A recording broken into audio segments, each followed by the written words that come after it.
走吧，这是我给你们最后的工作。可是，你今天仍然是我上宫局的人，可不能不听命令啊。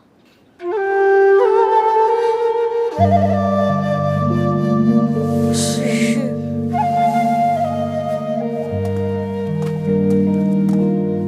走吧。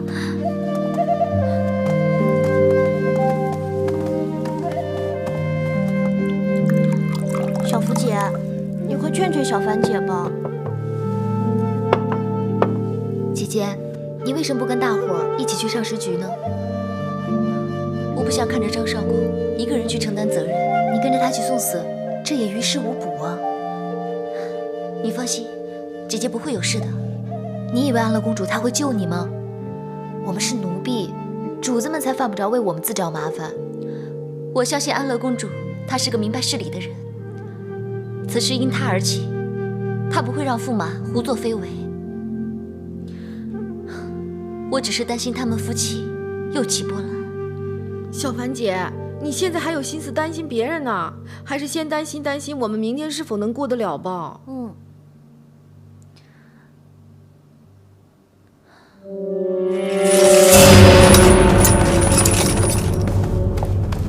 参见驸马爷。怎么只有你一个人？其他人呢？驸马爷的百鸟裙是由奴婢一个人缝制的。你是瞧不起本驸马吗？不是，裙子出错，奴婢罪该万死，任凭驸马爷处置。你真以为我不敢杀你吗？把他给我带出去！是。驸马爷，孟凡，此事跟张上公无关。缝制百鸟裙的是孟凡。孟凡，你回来干什么？赶快走啊！张上公，是非曲直自有公论。驸马爷，上宫局缝制百鸟裙的羽毛材料，跟驸马爷府送来的材料无异，请驸马爷明鉴。分明是你们上宫局的人偷梁换柱、中饱私囊。既然你是缝衣女工之一，你便也有嫌疑，把他一起给我押回去。是。孟凡，驸马爷。公主，这是怎么回事啊？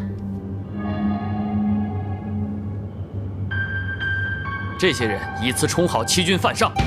仅凭你的一面之词，就可以随便动我的人？你眼中还有我这个公主吗？公主，我可是你的驸马，你情愿相信这个奴婢的话吗？我就是不相信你所说的话。有本事，跟我到父皇面前评理去。去就去。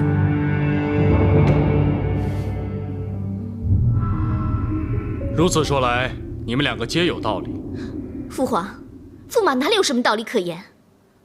无凭无据，就一口咬定是上宫局侵吞了那些宝物，区区几根羽毛就值3万两吗？公主此言差矣，采购百鸟裙羽毛的账单都在这儿呢，总数3万两，这是千真万确的。这种账本凭空捏造，又有何难？公主久居深宫，自然无从得知米珠新贵。你是在说我不识民间疾苦吗？全儿不是这个意思。公主肯委身下嫁全儿，足以证明公主慧眼识珠。王爷，既然公主以下嫁令郎为妻，你总是这样犬儿的一声声唤，这对公主是种羞辱。这只是本王对妻下的虔诚。皇后娘娘又何必为了偏袒公主而故意刁难老臣呢？我偏袒公主？我何时偏袒公主？那就该依理论据，依法论罪，不是吗？还要上宫局赔我那3万两。你本来就是冲着那百宝香炉的3万两，故意妄生事端的。那百宝香炉刻日即可完工，跟此事又有何干系？你好不要脸呢你！稍安勿躁，大家都是一家人，何必大动干戈？皇后，你认为如何解决此事？哎呀，他们现在各执己见，我看一下子是决定不下来了。母后，孟凡他们是无辜的，千万不能治他们罪啊！可犬子已经花出去了3万两，这可是确确实实的呀。请皇上定夺。花了又怎么样？难道你要父皇从国库里面赔你们吗？别吵了。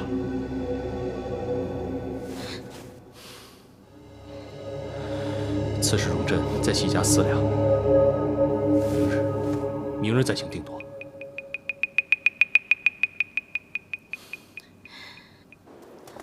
公主，别生气了。我就是看不惯武重训父子欺人太甚，更何况你是我的好朋友，我绝对不能容许任何人来为难你。公主，你放心，父皇和母后最疼爱我，我一定不会让他们得逞的。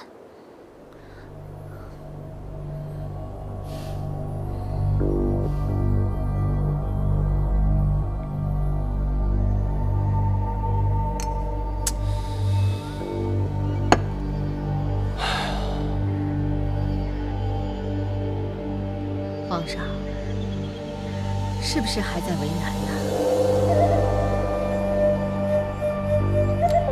一个是朕爱你，一个是两朝重臣，你叫朕如何是好？哎呀，要是偏袒公主，一定会招人话柄的。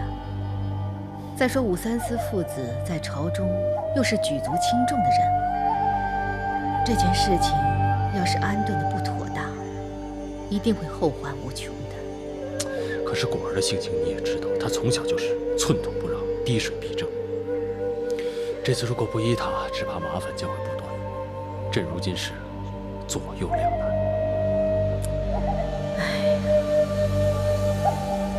皇上，既然是左右两难，那我们就把这个烫手的山芋抛出去。如何抛出去？张建之、崔玄伟、袁术己、敬辉、桓延范等5位大臣，都跟武三思早就不和了，而且之前还因为修筑河道的事情跟他争执不休呢。你是想？启奏父皇，河北赵州都督上奏，突厥那边正在……皇儿稍待。古语云：“攘外必先安内。”如今缝制百鸟群之事在宫中闹得沸沸扬扬，朕决定先平息这场小风波。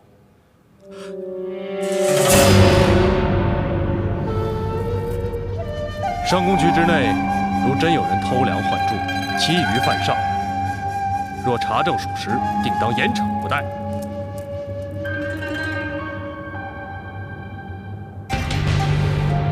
至于驸马所损失的这3万两，朕决定先由朝廷挪用修筑河道的款项，用于赔偿。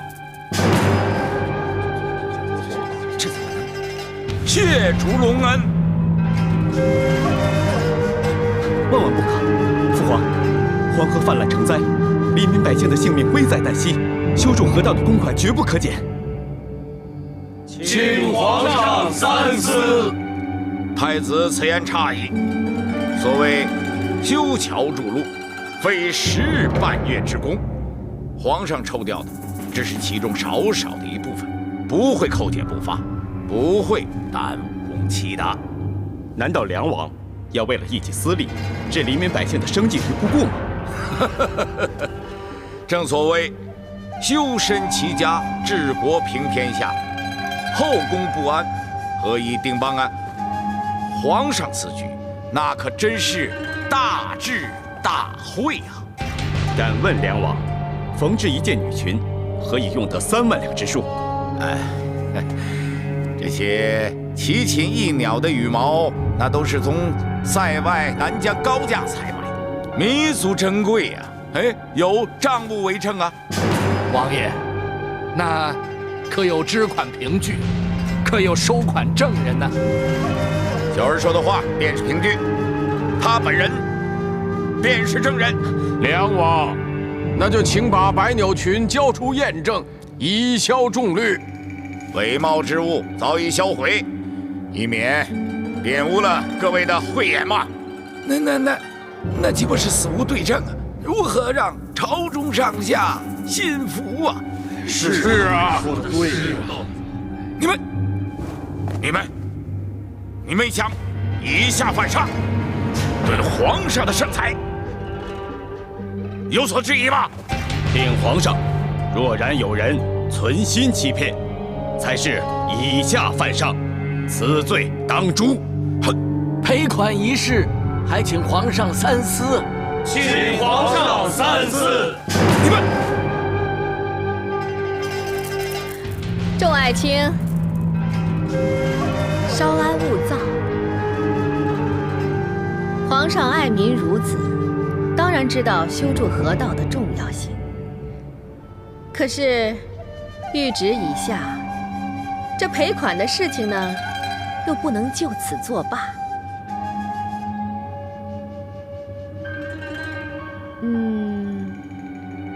我看这样吧，本宫呢，给5位爱卿3天的时间，来证明百鸟群的价值。如果3天之后还没有证据，那就按驸马所言，赔款3万。皇上，你看如何？好，就这么决定。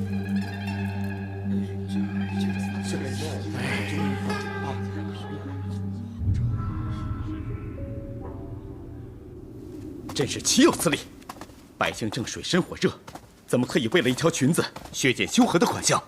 我定要找到武三思父子敛财的证据，绝不会让他们鱼肉百姓。太子息怒。太子如果想继续为民请命，那就必须要先保住自己的平安了。天地自有公道，我有什么好怕的？可是武三思他权倾朝野，排除异己，又迫害忠良无数，太子还是小心为上了。这个我当然知道。母后何尝不是为了避免跟武三思起冲突，借调用修河款项为由，把这个烫手的山芋丢给我和5位前朝老臣。太子既然已经知道皇后的心思，却为何还要这样自踏圈套呢？不管母后真正的心意如何，倘若赔款之事会伤害到黎民百姓，本太子绝不会置之不理。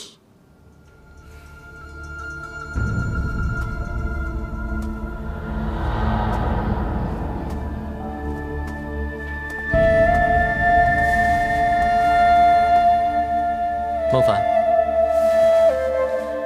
郡王爷，奴婢参见郡王爷。免礼。谢郡王爷。你正在收拾东西吗？因为百鸟群的事情尚未解决，所以张上宫让我们暂时停工。我今天来就是为了查清此事。这事竟然把社稷大事也牵扯进来了。庶民的性命向来都是当政者的棋子，如果为上不仁的话，百姓想要过上平安的日子，简直比登天还难。当日驸马叫来鸟语的时候，从来没有跟我们提及过价值如此不菲。但是当公主让他交出百宝香炉的时候，他就来诬告我们上宫局，说这羽毛价值3万两。谁都知道驸马不忿，被公主戏弄，想借百鸟群一事捞回巨款，现在就是苦无证据，他们才可以任意妄为。我这次来找你，就是希望你可以帮我。我？百鸟群虽已被毁，但不知上宫局还有没有剩下来的材料？没有。不过，驸马那天离开的时候，从那条裙子上掉下一些羽毛。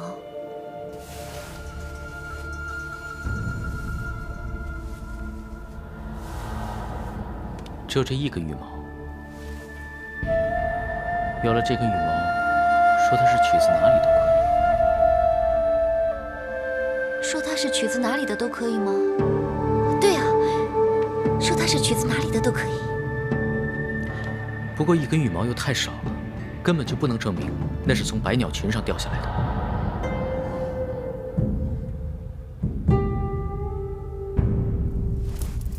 5位爱卿，3日期限已过，可找到任何证明裙子价值的东西啊？启禀父皇、皇后，证据已找到，证物在此。真的吗？快呈上。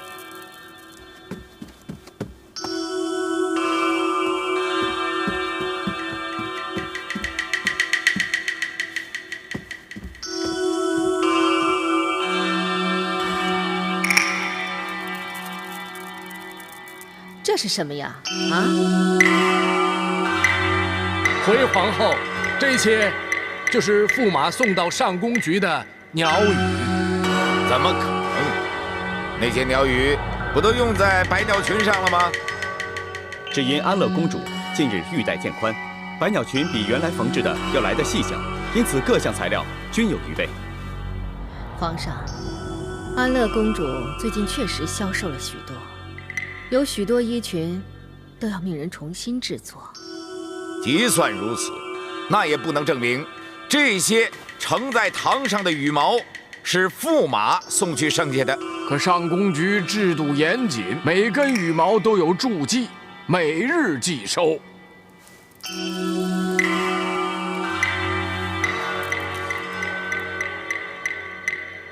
果然有。皇上，即算是有剩余的，这些羽毛应该送还驸马府，怎么还留在上宫局中啊？驸马当日到上宫局验收百鸟群之时，剩下的羽毛已经准备好奉还，可是驸马一气之下便拂袖而去，所以上宫局才留有这些羽毛。若梁王仍有疑虑，大可拿出百鸟群对证。裙子一毁，拿什么对证？王爷既然没凭据，朕也是爱莫能助了。皇上，采购羽毛的账本便是凭据啊！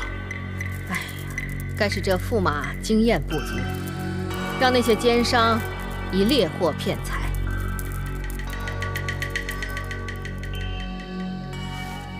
启禀皇上，采捕者托山野之人，实在是难以追究。龙基，所言甚是啊！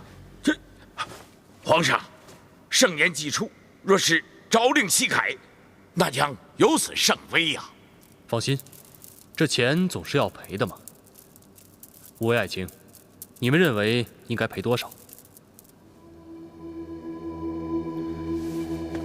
皇上圣明，经工匠鉴定，这批鸟羽仍算是中上之品，再加上驸马精心采购，实有劳苦之功啊。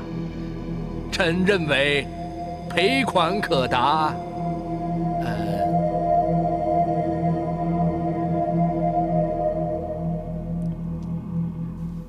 300两。什么？300两？是不是？300两。皇上，就请父皇从修筑河道的工程款中拨拔此数，作为对驸马爷的赔偿。你们，准奏。你们是合起伙来欺负老夫啊！你们，这可是皇上的旨意。莫非梁王想以下犯上，对皇上的判断有所怀疑是吗？王爷，赔款之事已定，还不谢过皇上吗？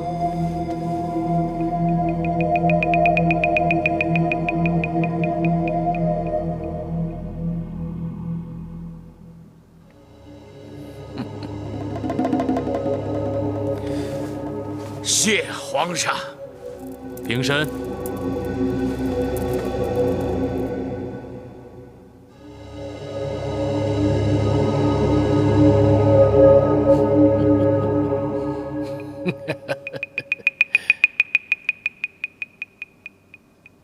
张上公，事情怎么会突然出现转机了呢？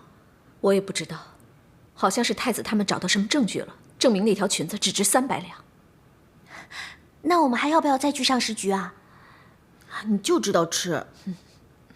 我是比较喜欢吃，可是我也是真舍不得张上公啊。张上公，既然证明我们上宫局无罪，那要不我们都留下来吧？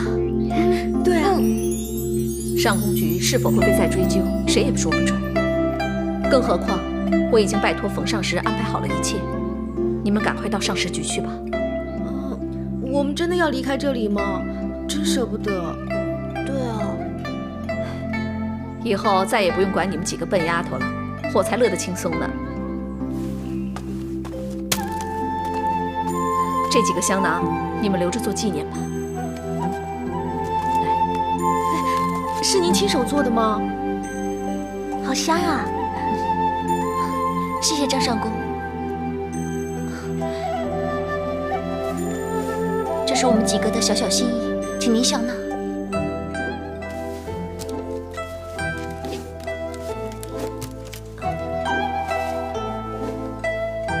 温故而知新，可以为师矣。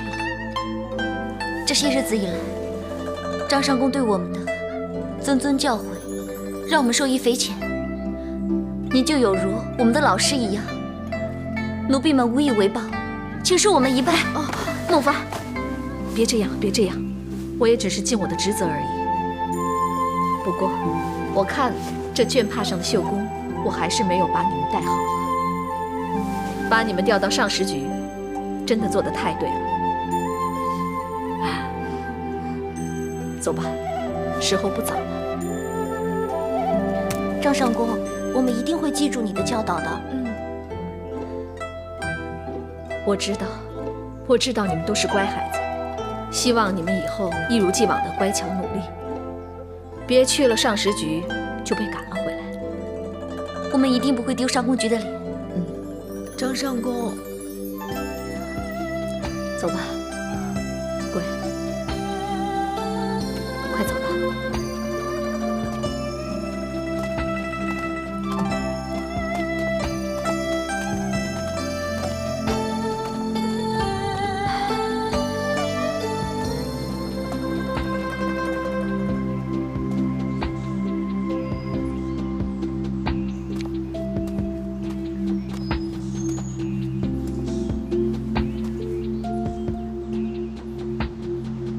孟凡，郡王爷，奴婢参见郡王爷。我还说为什么在上宫局怎么也找不到你，原来你在这里。张上公已经安排好我们离开，明天我们就会去上10局报道。是吗？你也不用太过失落。虽然在上宫局中不能够天天相见，但是在宫中总会有再会之时。奴婢明白，谢郡王爷关心。应该是我谢你才对。若不是你想到随便找了一些羽毛，硬说那是武重训拿来缝制百鸟裙的羽毛，恐怕赔款一事也不能完满解决。该是奴婢向郡王爷道谢才对啊！如果不是郡王爷和太子群臣献策，上宫局也不可能脱离窘境，那奴婢也逃不过人头落地啊！如此说来，本王倒是对你有救命之恩了。正是，奴婢实在无以为报。我只是说笑而已，其实你不用放在心上。奴婢也是说笑而已。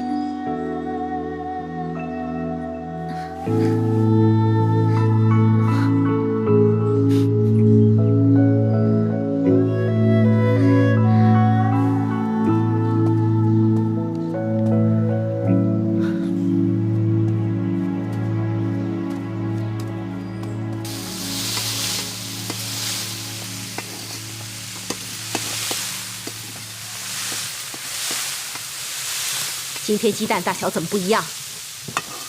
姑姑，对不起，奴婢拿货的时候不小心看漏了眼，我还以为是差不多大小的。宫中只有生与死，没有对不起。你知道有多少人就因为差不多这3个字丢了性命？奴婢知错了。长记性，才是在这里的生存之道。为了让你长记性，今天你一个人去砍柴。是，多谢姑姑提点。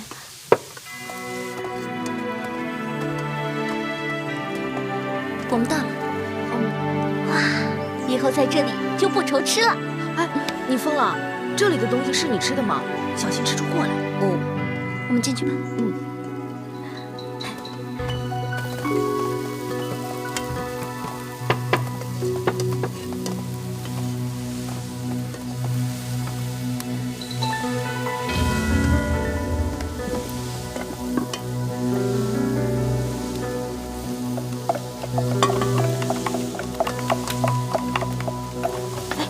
请问谁是长善？我就是这里的长善。你们是被派到上食局的人。啊，奴婢是小鱼，奴婢是丹华，奴婢是孟凡。哦，你就是孟凡。知道上食局是什么地方吗？是掌管宫中药材和饮食的地方。何止是掌管饮食和药材的地方，也是掌管我们大家命运的地方。知道为什么吗？因为食物可以影响人的心情。如果皇上吃了龙年大月，大家运气好的话，可以得到赏赐；相反，可能会是人头落地。大家都听到了吗？果然是侍奉过先皇的人，不一样就是不一样。怪不得你们永远都走不出上食局。不过，这都是你过去的事，你务必记得，这里有这里的规矩。奴婢知道，无规矩不成方圆的道理，请姑姑放心。好，那你们先去洗碗吧。是。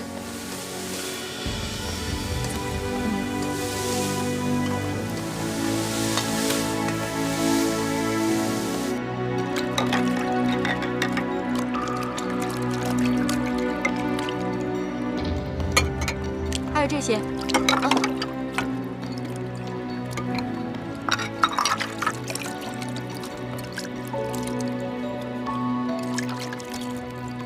哎，小磊，皇后要吃的绿豆汤做好了没有？那汤刚刚才做。怎么刚刚才做？我不是早让你预备了吗？姑姑，刚才那锅绿豆汤不小心打翻了。哎呀，你，哎呀，怎么办？怎么办？怎么办？绿豆怎么可能在短时间之内煮得稀烂？你，云霞姑姑，我有方法，可以在短时间内将绿豆煮得稀烂。你有方法？我提醒你，这做的食物都是给皇上皇后吃的，弄不好随时会人头落地。请姑姑相信孟凡。姑姑，现在司马也只能当成活马医了，再说下去，我们都会受惩罚的。好，那你说说，你有什么方法？跟我来。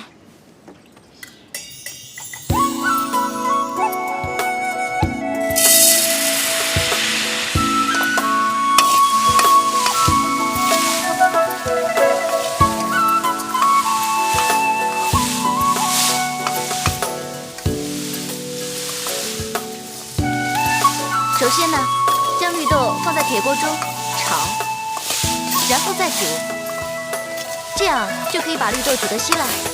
不过要注意，绿豆不能炒焦。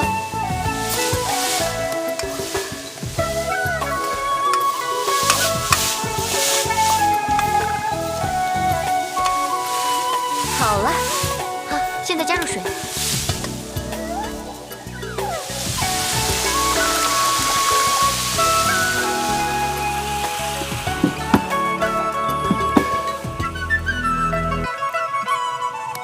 你是怎么知道这个秘诀的？因为我平时喜欢做饭，所以呢，时常请教别人。对啊，小帆姐还知道做肉的时候呢，包括一些坚韧的肉类时，加一些醋可以使其软化。哎，还有，小帆姐还知道煮咸肉的时候，把弄了紫孔的核桃加进去一起煮，可以消除咸的臭味儿。还有在下面的时候，在锅中加少许的盐，煮出的面不易烂糊。行了，这些我都知道。要想在这里立足，也不是件容易的事。这里的人没一盏省油的灯。好了，大家不要围在这里了，都去忙自己的事吧。是。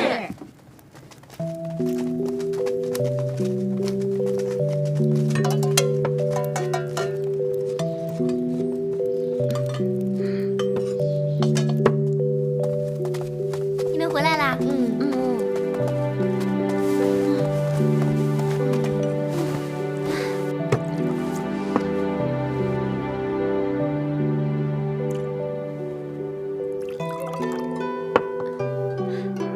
丹华，听说陈公公在宫外帮你买了盒胭脂，哎，给我看看吧。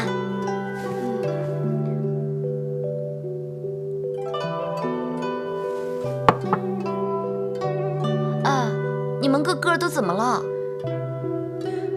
小凡姐，你到底是装出来的，还是真的这么镇定啊？有什么事啊？小凡姐，难道你就不担心以后的日子怎么过吗？昨天你帮了云霞姑姑一把，可她却丝毫没有感谢。有什么好担心的？以后日子照样过啊。运气好的话呢，天天依旧吃喝睡觉，直到老去死去；要是不幸的话呢，担心也没用啊。有些事情啊是可以避免的，只要你对姑姑多一点奉承，多说一点好听的话，那么你以后的日子也会好过一点啊。娟儿说的对啊，以后你的命运啊就在她的手里了。但是她又看着你碍眼，你总不能天天提心吊胆的过日子吧？我呢，虽然没有见过什么风浪，但我这叶轻舟啊，也不至于会翻在阴沟里的。我回来了。哎，你回来啦！你回来了，小福姐，你来的正好。哎，你们东宫有没有什么好吃的呀？小鱼，你就知道吃。哎呀，我其实也不想说这个，只是现在习惯成自然了，所以就说了。让我来说吧，孟福啊，你赶快劝劝你姐姐，让她不要跟云霞姑姑作对啊。我没有跟她作对，我是被她针对。这话也不是这样说，只要你对云霞姑姑好一点，那我们以后也会有好日子过的。好了好了，以后呢，我们姐妹们要一条心，不管谁有事，我们都不会开心的。走吧走吧，我们去洗澡，走。好，走吧。哦，来，坐。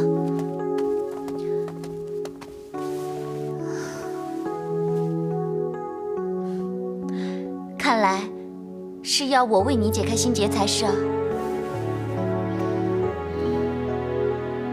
哎，你不会像我一样平白无故的被人家针对吧？我们两姐妹果然是血脉相融，同病相怜，连遭遇都差不多呢。这证明你不是庸才呀，应该高兴才是啊。不遭人妒是庸才，他干嘛要妒忌我？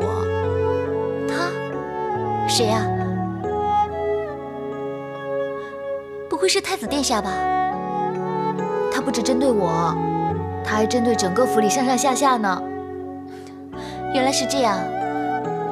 那有什么值得不高兴的呢？一个男人郁郁不得志，自然脾气大，何况他又是太子，皇上皇后又对他冷淡，你呀应该担心他才是。我就是因为这样才不高兴啊！要我服侍一个不得志的人，万一我跟他一样都变得不得志，那怎么成？姐姐，你明白吗？或许明天你又会被调回宫中呢，谁说得准啊？你觉得有可能吗？之前我是服侍皇后娘娘的，之后突然又被她调去服侍她不喜欢的人，你说这证明了什么呢？如果给我选，我宁愿像你一样在上食局受气，起码你还能服侍那些前途光明的人啊。我如果一直待在东宫的话，我不甘心呢，我不甘心。世事多舛，干嘛要为还没有发生的事情而烦恼呢？你看看我，本来呢是要调去守陵的，可现在呢，我们姐妹俩坐在这里聊天啊。你呢，才被调到东宫没多久，也许皇后娘娘改变了主意，又把你调回来了呢，这都说不准啊。又或许皇后娘娘对太子改观，也许哪天你就跟太子成亲了，你呀就成为国母了，这也说不准啊。姐姐，你胡说什么呀？我才没有这样想。哎，想不想在你自己？只要你觉得有可能，那万事都有可能啊。姐姐呢，送你一支发钗，把自己打扮得漂漂亮亮的。谢谢姐姐。哎，我帮你。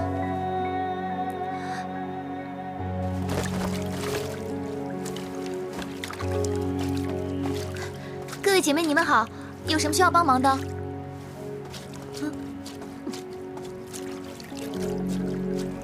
孟福，姑姑，今天这些你都不用干了，你就负责砍柴。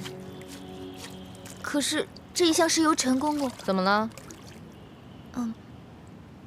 今天轮到我当值，负责伺候太子，我要准备茶点，所以你是怕把衣服弄脏见不得人是吧？怪不得今天把自己打扮得这么花枝招展，原来是孔雀开屏啊！这什么意思啊？你不知道啊？孔雀开屏就是引诱人家跟自己那个。啊，原来是这样啊！但只怕有的山鸡以为自己是凤凰。反正今天柴火都用完了，你要冲茶也得先烧水。什么时候砍，你自己看着办吧。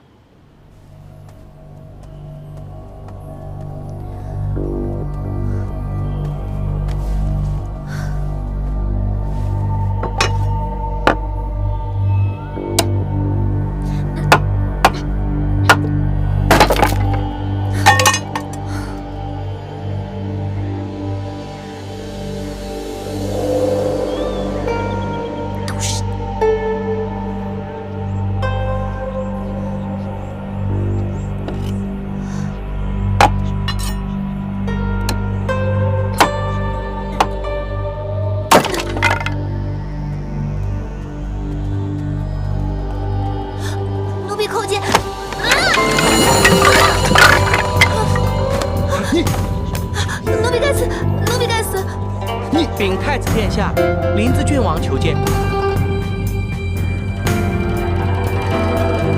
哼，还不赶紧收拾一下！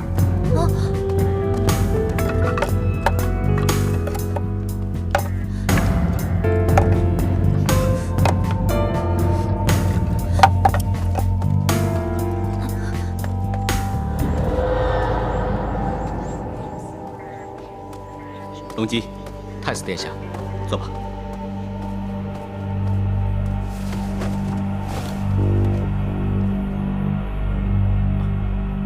太子，您的额头……哦，没事，不打紧。要不要给您推荐一种金疮药？我试过了，很有疗效。之前被跌打的疤痕已经痊愈了。我相信太子您如果用的话，应该会很快痊愈的。龙基，你这次前来，应该收到消息了吧？第8次了，这个月已经是第8次，那个女人否决了我的提议。今次，她竟然还要我谨言慎行，教训我一番，叫我处事要深思熟虑，不要为了贪图建功胡言乱语，简直是岂有此理！太子，请您稍安勿躁。姚西道好不容易才拆毁了吐蕃在养碧2水修建的铁索桥和城堡，同时还俘虏了3000余人，士气如虹，哪有不乘胜追击的道理？可如今，他们竟然要修铁筑济功，然后班师回朝，可恶！这还叫打仗吗？吐蕃乃是虎狼之师，放我归山必有后患。那个女人到底想把李氏天下弄成什么样才甘心？自己最大的敌人，不是任何人，而是自己的愤怒。沉着才能应然，何况不在其位，不谋其政。既然已经尽了本分，便不应再多想了。我是太子，我怎么不在其位？不在其位的是那个女人，她才不应该干涉朝政。其实你说的对，或许不在其位的，真的是我。虽然我身为太子，可那个女人从未将我视为皇位继承人。在她，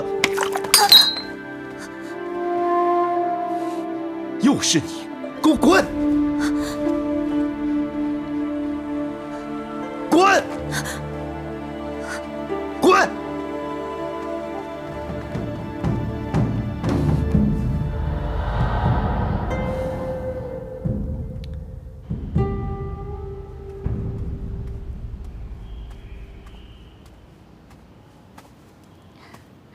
小福，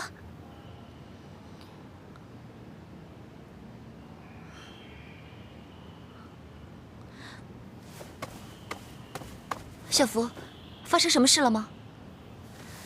就是因为这只钗。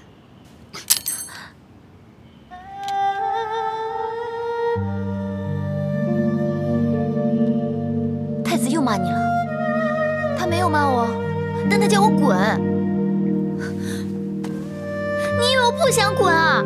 我早就想滚了，有多远滚多远。但是我能滚吗？一个失心疯的人，身边还有一群疯子，这简直就是活地狱嘛！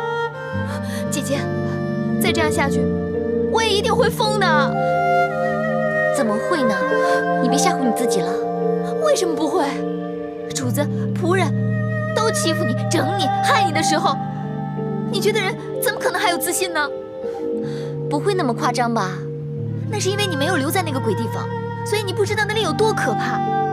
如果将来我疯了的话，姐姐，你一定要给我爽快的一刀，不要让我活受罪。不会的，那小福，你性格那么圆滑，我相信你一定可以把他们折服，让他们变回正常人。更何况还有姐姐我啊，我都一直在你身边呢。但愿吧。小福，我们姐妹俩，再怎么说也曾经是皇上皇后身边的人，不会轻易就这么被打败的。要记住，能够打败自己的只有自己。怎么你说话那么像那个人啊？谁啊？林子俊吗？你见过他？就是那个疯子让我滚的时候。啊，你不想活了吗？怎么这么称呼太子殿下？啊，对了，郡王爷的伤势如何？应该没什么大碍吧？他还帮那疯太子殿下推荐金疮药呢。太子殿下受伤了？是被我砸伤的。你？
他应该没什么事吧？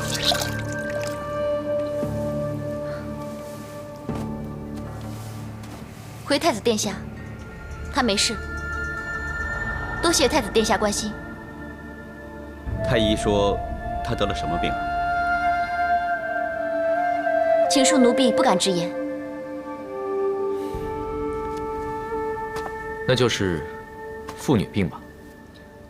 回郡王爷，舍妹得的不是妇女病。既然不是妇女病，那是什么病？不能宣之于口呢？如果太子殿下想知道的话，奴婢可以说，但唯恐太子殿下怪罪。你放心说吧，本太子在王爷面前保证，不管你说什么，我都不会怪罪你的。那奴婢说了，舍妹因为终日过着提心吊胆的生活，以至于食不甘味，夜不能眠，积劳成疾，心肝血虚。如果再这么下去，恐怕会得脏燥。脏燥？这是什么病？就是失心疯。为什么好端端的一个人，忠心服侍主子，绝无二心，但最终会被逼疯？请问太子殿下，能给奴婢一个说法吗？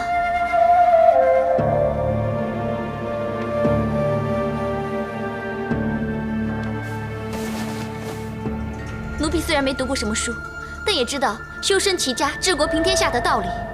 太子殿下乃未来一国之君，如果连齐家都成了问题，那试问将来还怎么安邦定国？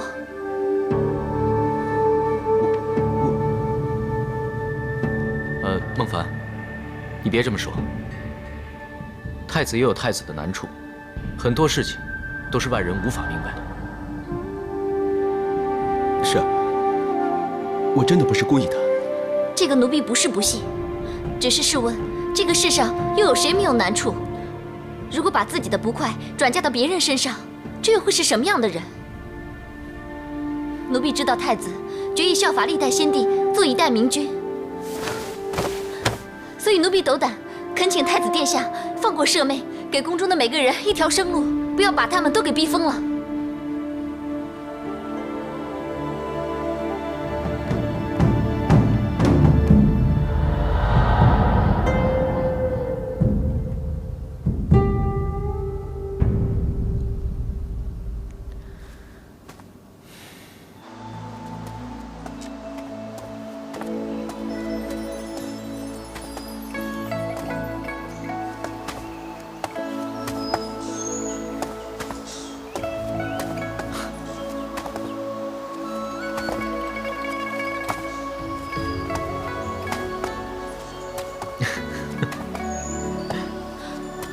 郡王爷，你笑什么？刚才你骂太子，也骂得太狠了吧？郡王爷说我骂得太狠，其实我对自己更狠。没错，你是在玩命，但不是每次都能幸运地逃过结束。实不相瞒，每一次事情发生的时候，我都对自己说，以后做事一定要谨言慎行。但是每一次呢，我都头脑发热，对自己之前做的、说的全都会忘记。那，你是想改变自己吗？我当然想改了，谁想玩命啊？我还很留恋这个世界呢。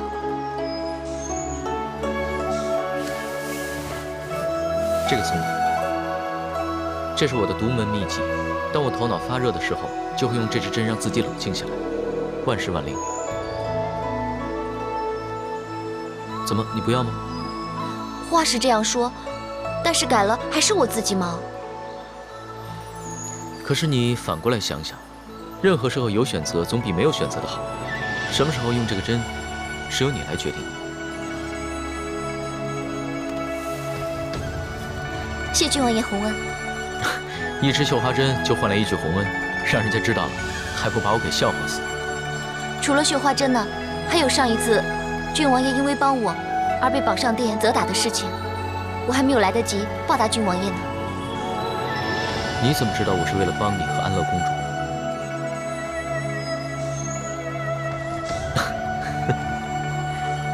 你又笑什么？我是笑你的直率和聪慧。你为什么这么看我？我很奇怪吗？不奇怪。郡王爷是皇上身边的重臣，心思缜密，不是我这个做奴婢的可以明白的。郡王爷，奴婢想回去照看妹妹，就先送郡王爷到此。好。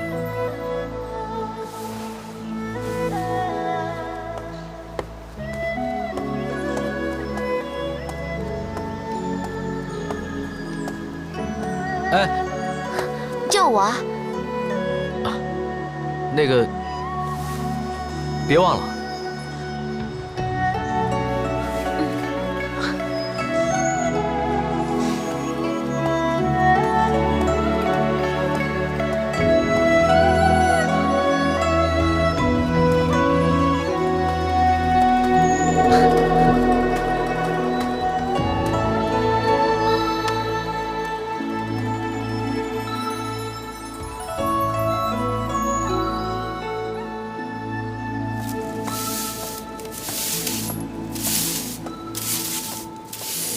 孟福，你病好了吗？怎么不多休息几天啊？就是呀，这里有我们呢，你不用担心。不然你再回去多休息几天吧。我病好了，这几天麻烦你们分担我做的事情，有机会我会报答你们的。你这说的什么话呀？还当大家是自己人吗？哎呀，是不是你在气我们之前那样对你啊？其实大家心情都不好，不是存心有意针对你的。我不是这个意思，我的意思是说，大家坐同一条船，如果不能同一条心的话，可能这条船会沉。我是这个意思。你明白这个道理最好。是。参见太子殿下。免礼。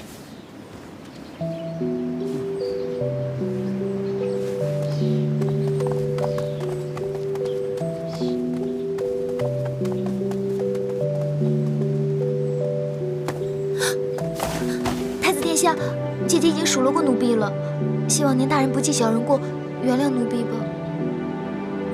起来吧。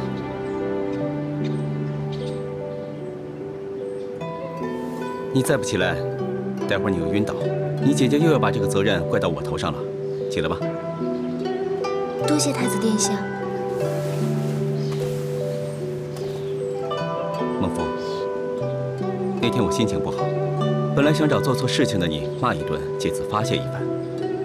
可是后来我看见你劈柴的手不停地颤抖，我就不忍心骂你了。没想到你晕倒了，我去看你的时候，你姐姐数落了我一顿，她的言辞十分尖锐，着实令我难堪。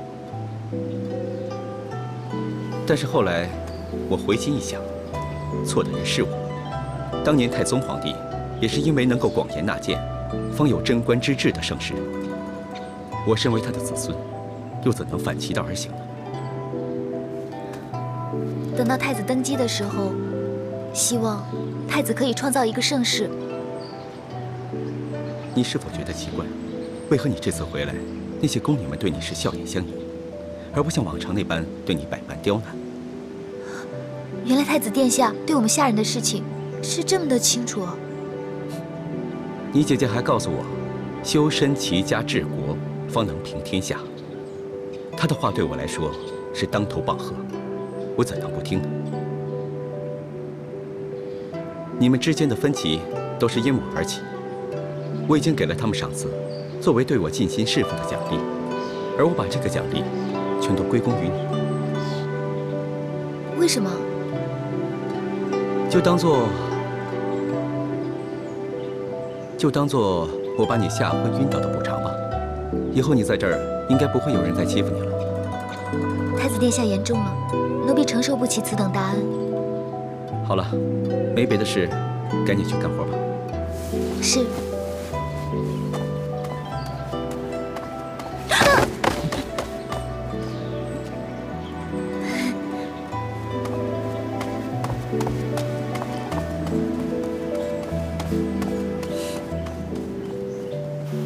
你们都被骂了，在东宫侍奉的那些人反而穿金戴银，这都什么世界啊！哎，但是他们之前也吃了不少苦头啊，就算是苦尽甘来吧。不过，我觉得在这里也不是一点好处都没有啊。你不是偷了什么吃的吧？昨天皇上设宴，明摆着他们吃不完呀，所以你就偷偷的藏了一点，你的胆子也太大了吧！孟凡在太子面前不要命，你却在食物面前不要命，那有什么的呀？不过就是糕点一类的东西而已。哎呀，你偷什么都是偷，这里的东西都是属于皇上的，你这是在偷皇上的东西啊！啊，你不要吓唬我嘛！快！不会真的来抓我了吧？这里谁是管事儿的？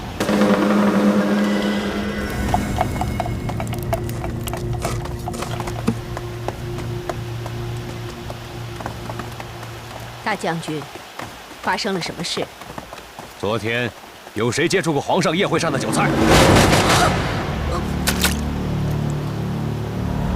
怎么了？只管回答我的问题。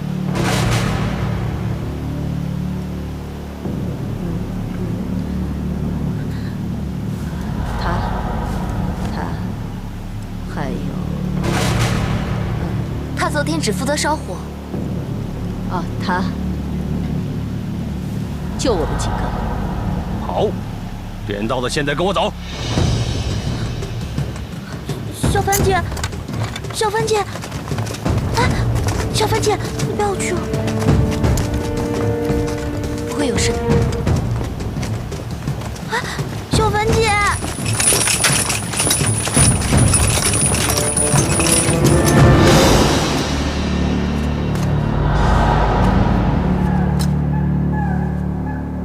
你们谁在饭菜里下毒？快说！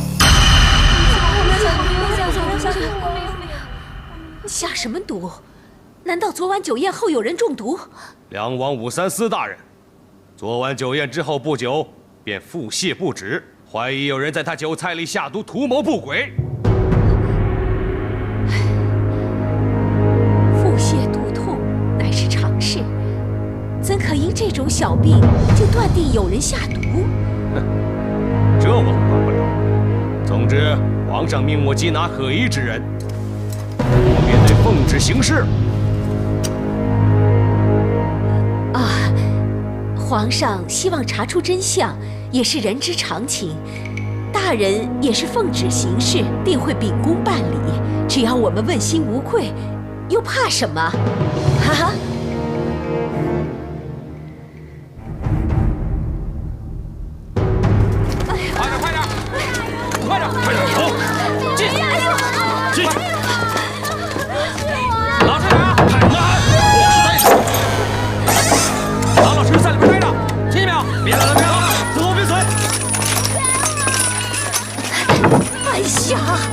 你要死，不要让我们大家给你陪葬！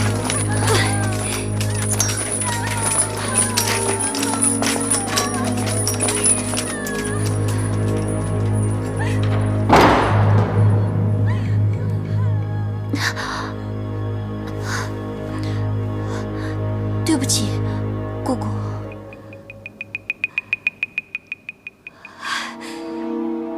也不知道走了什么背运。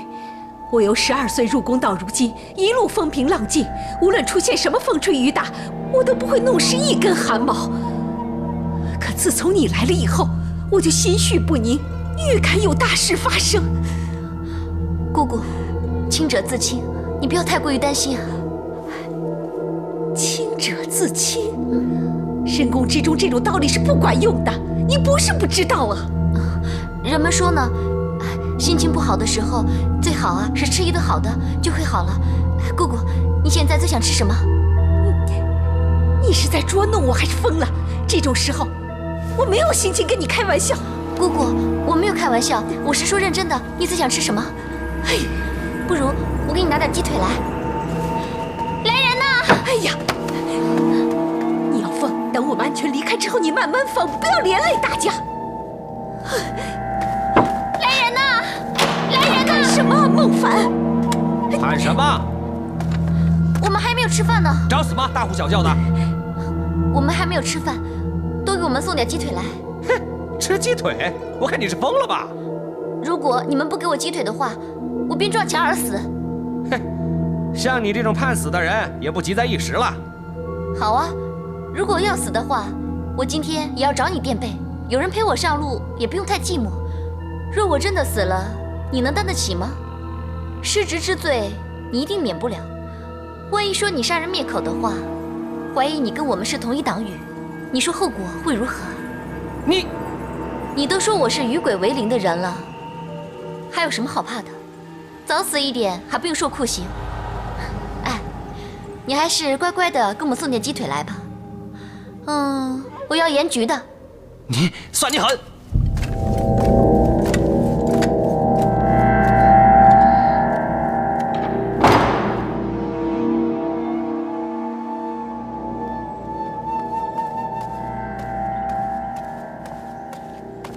三公子，查到了吗？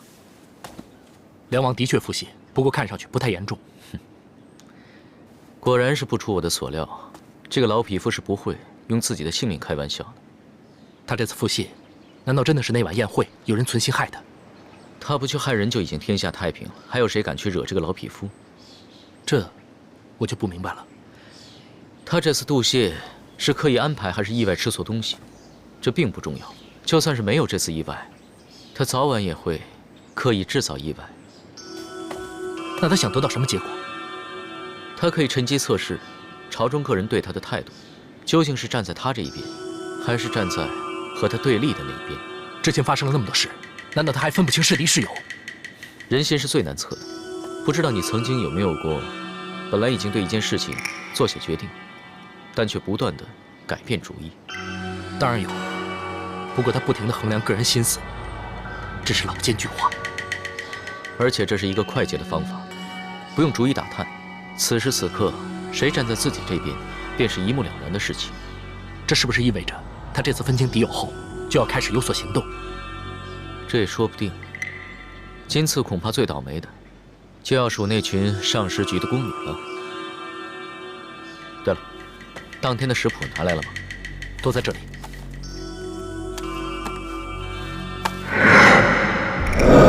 我知道他为什么会拉肚子，去找太子。王爷，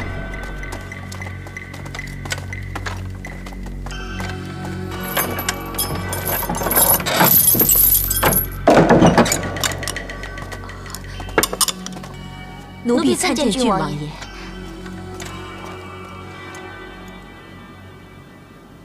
看来，天牢的饭菜也还不错。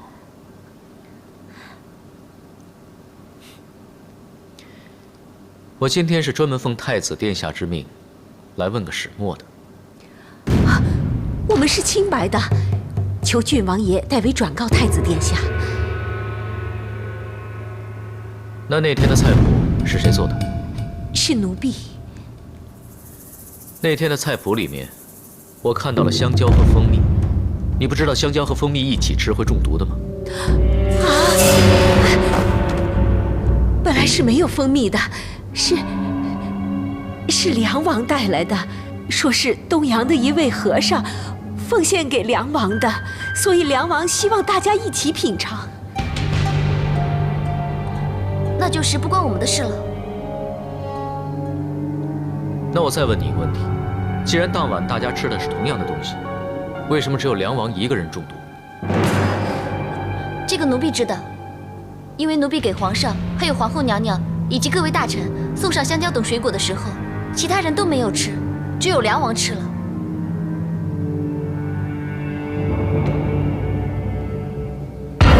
岂有此理！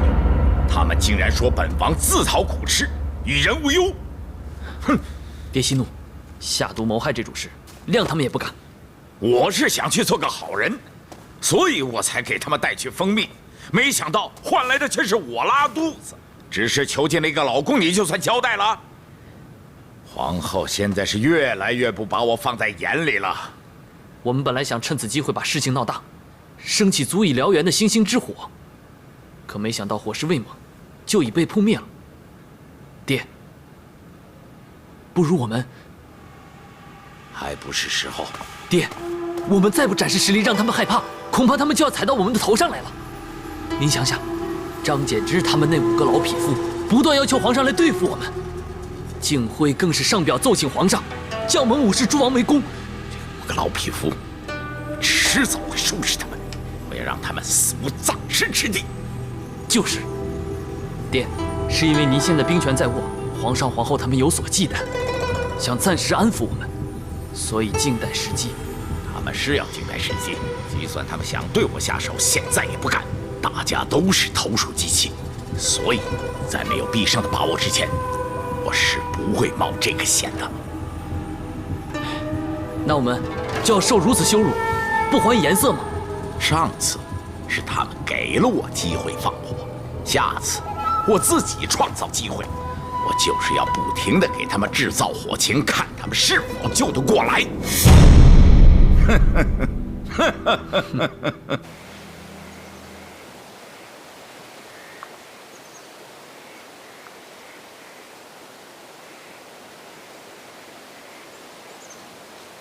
小姐，你在下棋？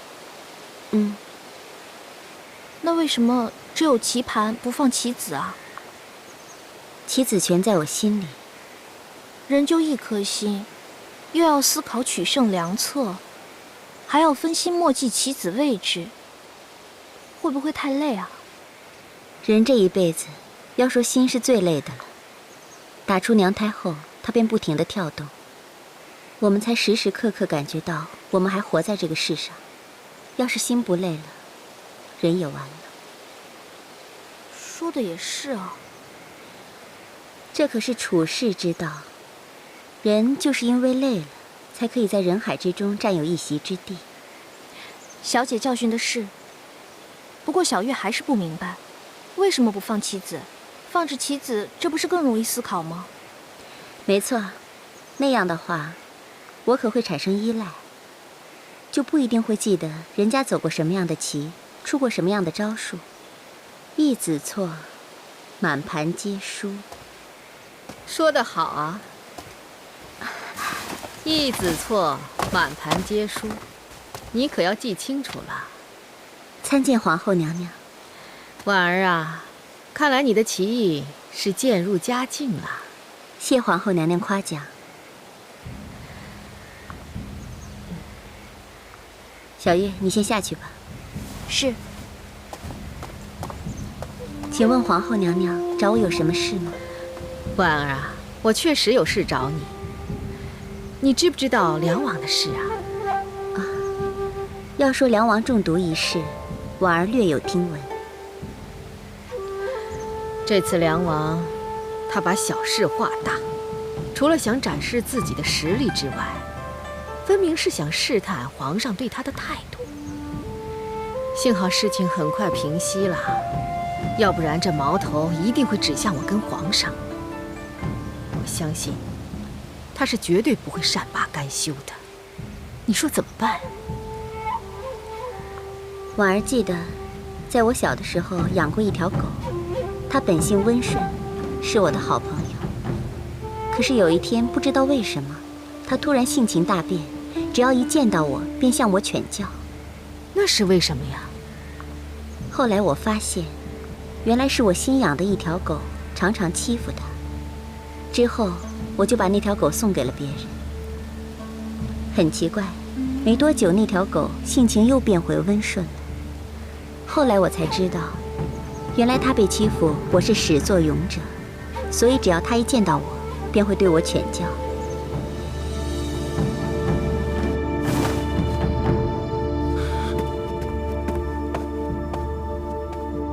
杀了他们？不，皇上你误会了，不是杀他们，而是封他们爵位。这明摆着是明升暗降，在削弱他们的实力嘛！这吴亦瑜把牛偷了脚之后，送到534那个老虎的嘴里。哎呀，皇上，以后的事儿谁也不知道，至少这样做对皇上有好处。534消气了，也就不会再无风起浪了。皇后，你真的这么认为吗？至少暂时他不会有何异动吧。534如今虽然心怀叵测，但他羽翼未丰，不敢轻举妄动。那我们只要顺着他的意，把脱了脚的牛送给他，让他觉得我们因为害怕所以讨好他，这样他就会轻视我们。这个办法是对付他最好的法子。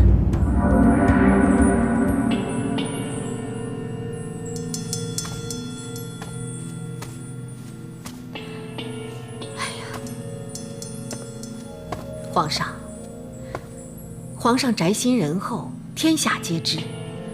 但凡事要适可而止，否则就是妇人之仁呐。话虽如此，但当日若不是得到张建之他们5人相助，朕也未必能够顺利登上宝座。皇上登基乃是天命所归，就算他们帮了一把，没有他们，你照样能登上皇位呀。皇后，你这样说也未免太薄情了一些。好，就算皇上说的有道理，是他们帮了一把，可能也是上天派来叫他们帮您的，对吧？皇上乃是天子，天子，那就是上天的儿子，那都是上天的定数，这一切都是天注定的。皇上，你不要觉得亏欠他们。容朕考虑一下好吗？皇上，你有没有考虑过，如果你周全了他们，他们都这么大年纪了，还能因此多活几年呢？反之，要是皇上因此失去了天下，那值得吗？皇上？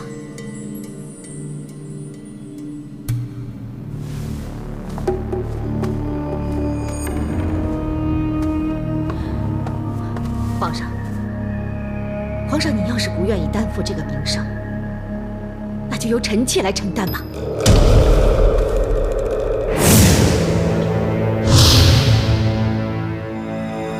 皇上，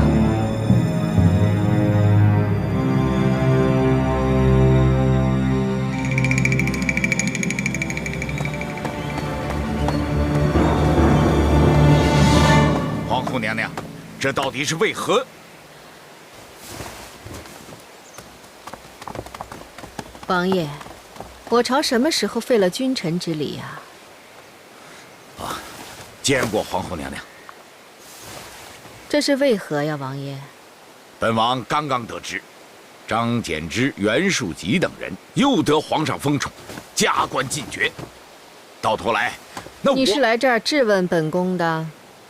皇后娘娘误会了，本王岂敢质问娘娘？本王是来讨教学习的。只希望知道他们到底为国为民做了什么事，让我这个老糊涂能够明白。本王不图像他们一样加官进爵，只图不辱皇命。有时候啊，不做不听不闻，恰恰也是为国为民。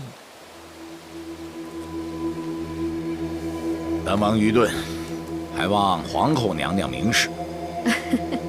王爷，来，请坐。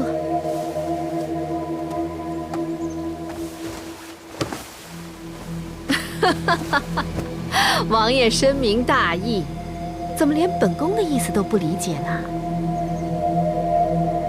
张柬之他们虽然是得了封赏，可他们这样却不能继续留在京城。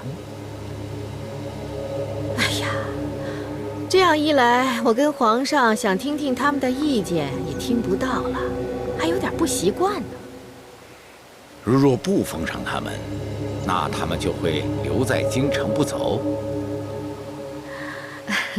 王爷，难道你也和我们一样，听不到他们的声音不习惯吗？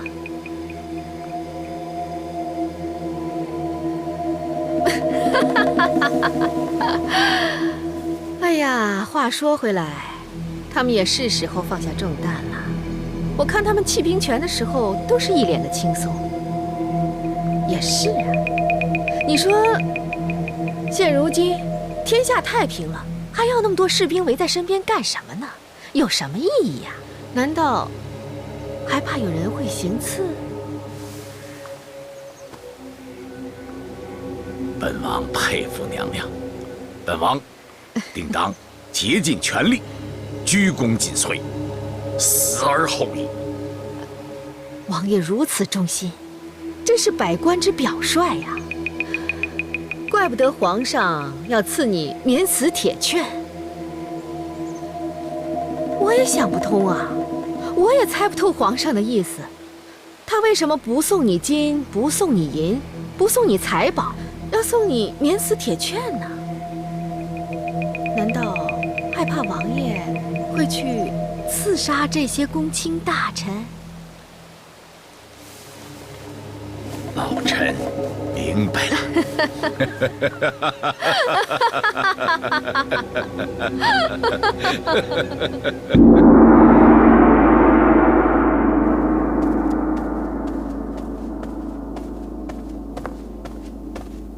你为何要把张柬之他们调离京师？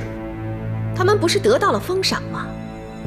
他们既然已经有了要职，当然要离京上任。你少给我装模作样！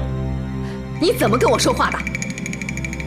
本宫怎么说也是你的母后，是一国之母，你竟然用这种有悖伦常的态度跟我说话！别以为这样就可以说到别处去，正义不彰，为了一己私欲在宫里胡作非为，你这样做如何服天下？你说，本宫怎么胡作非为了？同一时间，他们5人手里的实权被削除；同一时间，他们5人被调离京师。即使是以小儿的智慧，也能够知道这是明升暗降。有人想要除掉他们，他们可是帮助父皇能够复位的功臣呢。是啊，他们是功臣呐，就因为他们是功臣，才奖赏他们呢。我跟你父皇何错之有？武三思这个人，浪子野心，满朝文武百官谁不知他心怀二心？唯有张柬之他们忠心耿耿，可以信任，而你却将他们调离京师，摆明居心叵测。你越来越过分了！这厢你把5人调离京师，那厢你却给了武三思免死铁券，你摆明护着武三思，让他能够为所欲为。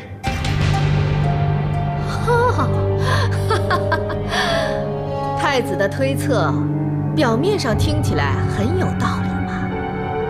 可是你有没有想过，你有没有想周全？武三思，他对你父皇的位置那是虎视眈眈，那5位大臣对你父皇来说等于是护城河。如若现在与武三思硬来的话，那你父皇等于是挺着胸膛扑向武三思的刀子，你懂吗？行了，不用再说了。你父皇怎么会有你这样的太子？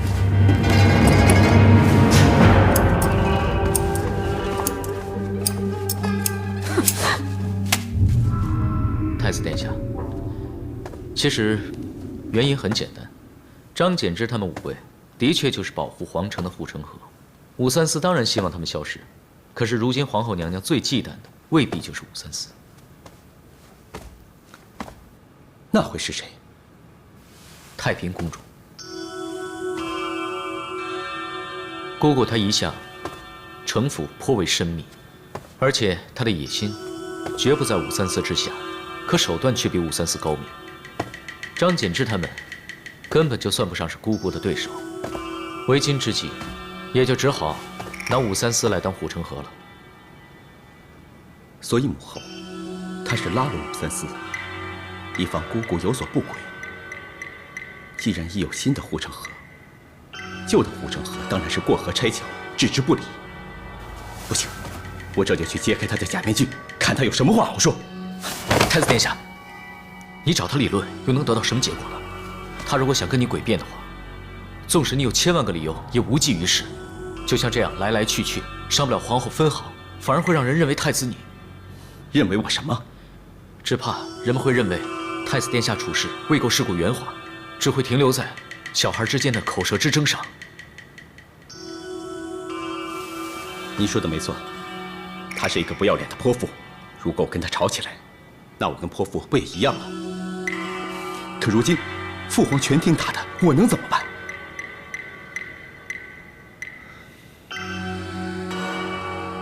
不能动口，那我便动手。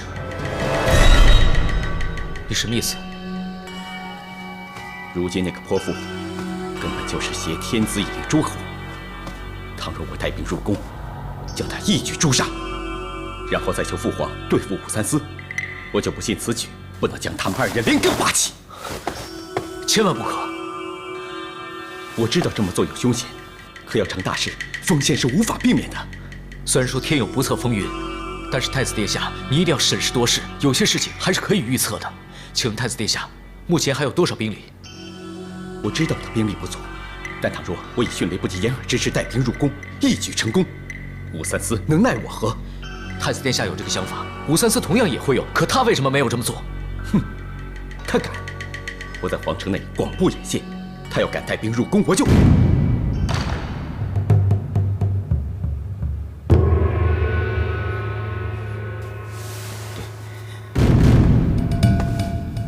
我能广布眼线，他自然也能。我这个太子，想想也真是笨啊，连这么简单的事都想不到。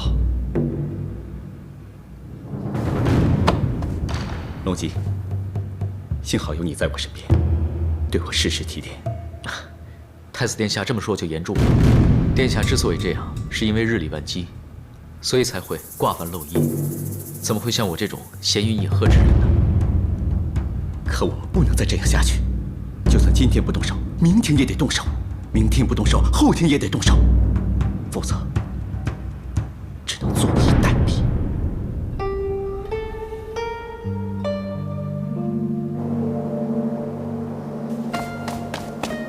小福，姐姐，你们聊一会儿吧，但不要太久啊。多谢王公公。嗯。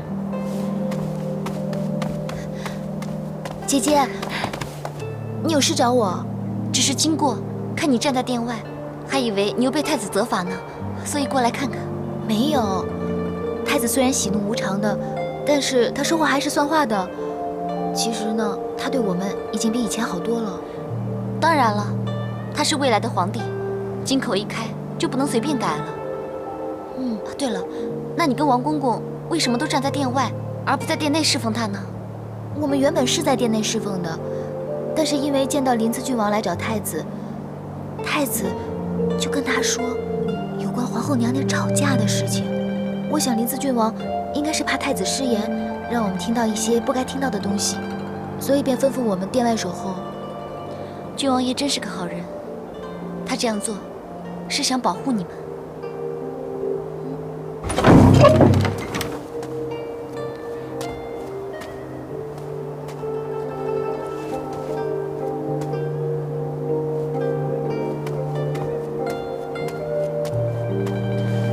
见过郡王爷。免礼。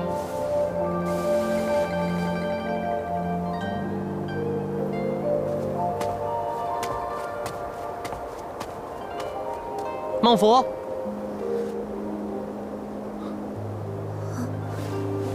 姐姐，我要走了，回吧。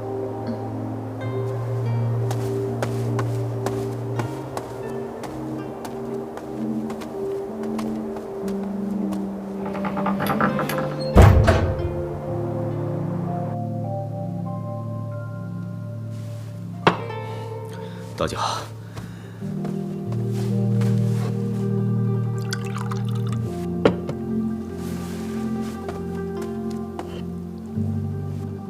喝酒伤身，太子还是少喝为妙。酒能伤身，可只伤我身；但弊政却能伤天下，伤尽天下百姓。